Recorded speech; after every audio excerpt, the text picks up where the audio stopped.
can they articulate like me? And I tweeted him. I said, I have the same degree in mass communications, and I can articulate as well, and my hairline's not pushed back. Oh, now come on. Low blow. You know, and so, cheap shot. and my thing is, it could be a cheap shot, but he said he'll come in the locker room and find us 3400 South Water Drive, Pittsburgh, PA, 15203. What are you going to do about it if he does? We can talk about it.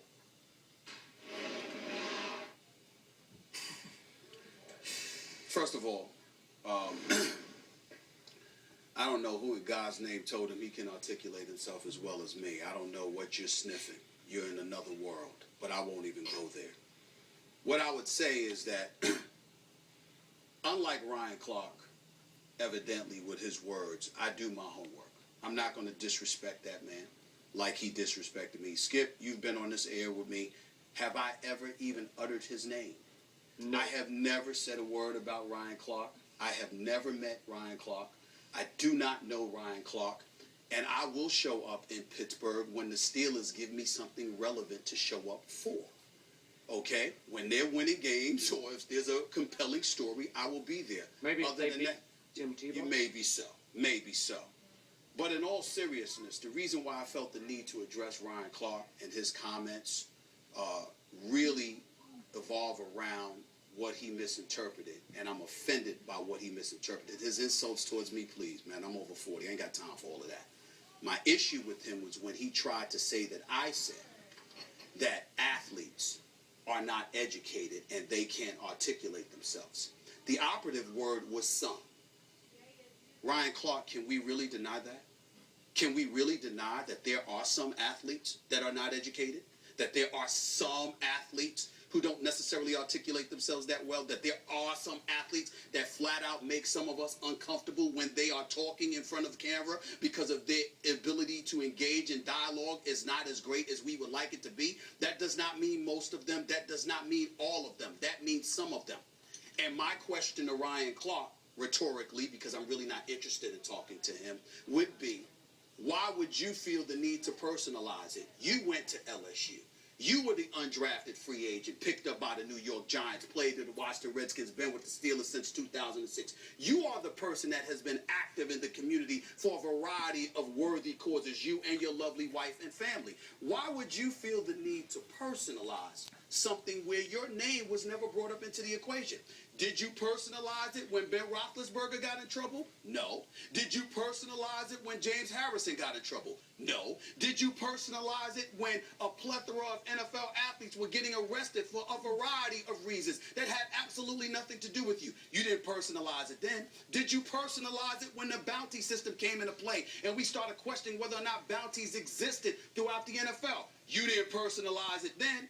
When a professional athlete gets into any kind of trouble, where are you then in terms of saying, I'm one of them? How is it that you can personalize something where your name was never brought up, when nobody ever questioned your education, your ability to articulate yourself, or anything like that? Where were you then? If you're going to personalize it because we said it generically, or we said it about some because I emphasize I use the word some, not all, why would you choose to personalize this one? Could it be that you want attention? Could it be that your radio show in Pittsburgh is something that you wanted to draw attention to? I don't know. You're invited on this show on plenty of occasions. We welcome you with open arms. We literally welcome you to come here and debate things intelligently. But you didn't choose to do that. Now, he sat there and he said, his address in Pittsburgh, such and such a place, wherever it is, the Steelers facility. Well, I'm sorry, why do I have to look at Pittsburgh? How come you didn't call me if you wanted to have something to say about me? You know our producer, Galen Gordon, you said you text Skip. Did you tell America that you never asked for my number? Did you tell America that you never asked to talk to me? That you didn't show me the common courtesy and decency that if you were going to call me out on a personal level when I have never said anything about you? Did you tell the world that you made no effort to reach out to me whatsoever? That you just wanted to bloviate and talk your nonsense to bring attention to the fact that you were aiming an insult in my direction? That's ridiculous. And I'm going to close by saying this. Skip Bayless and our friends. Skip Bayless has been a journalist for over 30 years. Let me remind y'all of something. I've been a journalist for 20 years. I'm one at the time of only 21 African Americans in the United States of America that was a general sports columnist. He can speak to how tough that is. I will put my credentials up against anybody, anytime, any place, anywhere in terms of what I do. But more importantly than that, when you want to have a character debate, and I'm not talking just to Ryan Clark here, I'm talking to any professional athlete in this world. The day you want to have a debate about professionalism, integrity, okay, and more importantly, decency. The decency to sit there and call somebody out without even calling them when you're going to come up on set where he works and talks about him. When you want to have a debate about character, you name the time and place and I will show up. It was weak what Ryan Clark did. I'm not knocking him as a person. I don't know him. But what you did was real weak, because what you tried to do was say that I called a whole bunch of athletes dumb and idiots, and you know what, they're not educated, all of this stuff. Some of them are not educated. That is a fact. That is all I said. And I have spent more than 2 decades defending the black athlete on countless occasions. When you can say that, come talk to me. Up until then, you know what you can kiss. That's all I gotta say. Okay, let me jump in the way you jumped in between me and Jalen a week ago today. You just gave Ryan Clark far more attention than he'll ever deserve. And you don't need to stoop to some of the things you just said, because you're way above all of it. And I'm going to say for you that I have known you for a long, long time. And one thing about Stephen A. Smith, you have never, ever backed down from one athlete, ever, ever. Any place, any time you got an issue with that guy, he will come and look you right in the eye and discuss it with you. Similarly, I've been the same way. That's the one thing we have in common. Name the place, name the time, we'll be there. I don't like to see you get called out that way, because it's preposterous to even bring up the notion that you would run from Ryan Clark in the Steeler locker room. Are you kidding me? And to frame this, you got cheap-shotted by association that day, because Ryan was deeply hurt by the fact that he thought because he came up here to Bristol and did the show with me that we became friends, that we were cool. And he thought that meant that I would go out of my way to protect Ryan Clark on the air.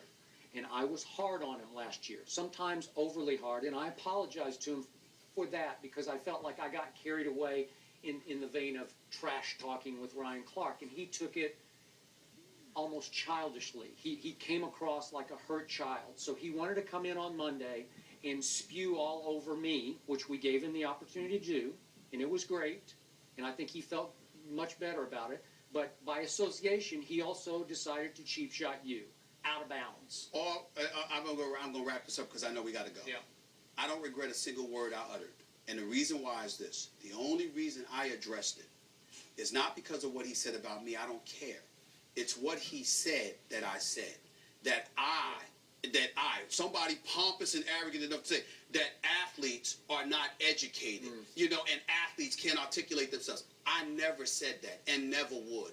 I've made a career. I've made enemies in the newsrooms, at the Philadelphia Inquirer, at the New York Daily News, at CNN, at Fox, and now at ESPN, defending the black athlete. Wow. And how dare anybody question my defense of athletes from the African American community. That really, really got to me, and that is why I felt the need to address it. I'm ready to move on. Well done. And by the way, I will not be debating Ryan Clark. I will not be talking about him or anything like that based on his performance. You ain't gonna see me debating him here. It ain't happening. He's not worth it. Thank you.